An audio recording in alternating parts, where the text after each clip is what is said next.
This was an entirely different world. Agnes was no stranger to being a stranger in places that she had never been, while the great majority of her adult life was spent in the orbit of New York City. New York City. New York City. She had traveled to so many different climate and cultures like Hawaii, Syria, Lebanon, Georgia, not that Georgia, Greece, and Italy. She had also found time to escape from the crowded East Coast to the spacious westernscape of Taos, New Mexico, and the lush hills of Pasadena, California. So, listeners, when she did pack her bags to up and move to the California desert in her 50s, it wasn't out of character. Okay, she had been flirting with this idea for decades. Yeah. She was actually pretty respected in the art scene of New York City. New York City. New York City. And actually, right before the shit hit the fan in 1914 with the First World War and a 2.5-year pandemic. Hold our beer.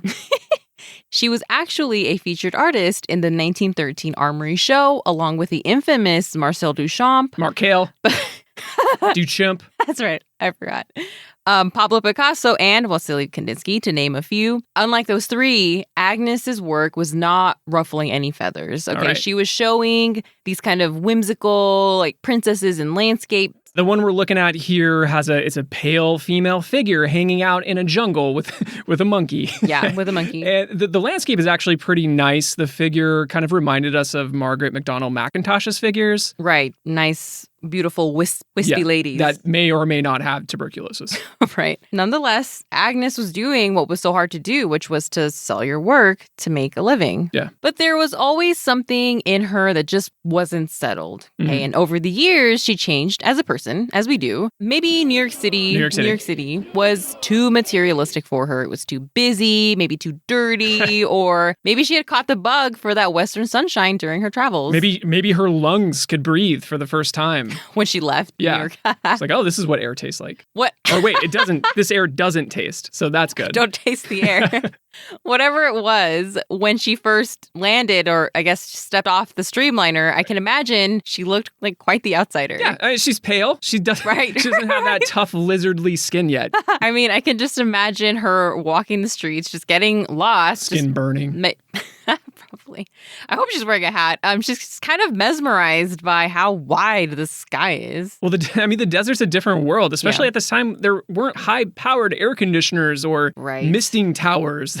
Oh, right. I forgot about outside of the Starbucks, right? You have to account for the sun's pace and movement. Well, for Agnes, this pace, this slower way of living suited her, and it suited her artistic practice. Listeners, like Hilma off Klint, Agnes made work to pay the bills. Okay, she made landscapes and portraiture commissions, but her life's work were paintings that would go mostly unnoticed. She wasn't hiding them from the public, but she knew that they weren't going to be flying off the gallery walls in some rural town. It took years, but she had been slowly building towards these meticulous, incandescent, cryptic paintings. You can see her work evolve slowly over 5 years, but then suddenly there was this new depth to her work that is absolutely influenced by the desert. Yes, and you can first see this change in Sandstorm from 1932, which was one of the first paintings she made after her move to the desert was permanent. Sandstorm is a melding of her previous didactic, glowing abstract paintings and her first experience with a particularly strong sandstorm, a common desert occurrence where strong winds scoop up loose sand and Scorpions, dust from that dry desert soil. Desert shrews. They're all floating around in there. Yeah, for sure. I mean, it looks like a sandstorm. Yeah. The sun or the day moon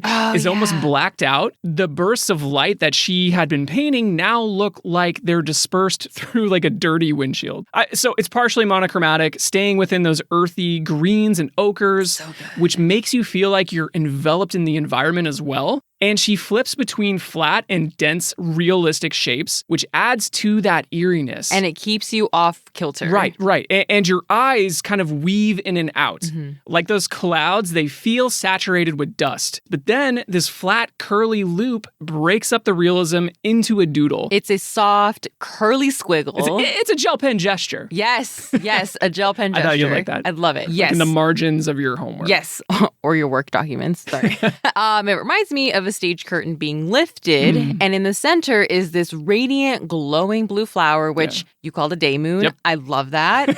It looks like a stencil echoed by a larger stencil, but it is not a stencil, listeners. Carefully rendered. Carefully, so very carefully rendered. And the glow of that day moon, it's so bright, like your eyes instinctually squint. And that's because she's using layers and layers of glazes to get that effect. So it's actually mimicking real light. And she does such a great job with them. We recently just saw an Agnes Pelton in person for the first time. Serendipitously. Blew my mind. This to me feels like you've paused a video and by total accident have found this perfect little moment, because it seems like everything is about to change its shape and that window of light is going to be closed very soon. Agnes is expressing something much deeper here. The hidden feather and the faded rainbow, they're almost easy to miss because of all of the sandstorm commotion. She literally meditated 4 weeks to come up with these images. So that gel pen gesture there, that was a result of hours and hours of meditation. Everything is loaded with meaning. Also, a rainbow is something that might be unexpected in a typical abstract painting, but Agnes wasn't, confining herself to just representation or abstraction. Right, at a time when it was really popular to be one or the other. Yeah, I mean, even when things do get abstract, they never lose their gravity like a Kandinsky or a Hilma off Klint. Yeah. They begin and end in our observable world. She's down to earth, literally. Yeah, and that makes it very authentic. Like, she's just being Agnes. She's not trying to be someone else. She's not trying to fit into the art world. Right, and that's why we love her.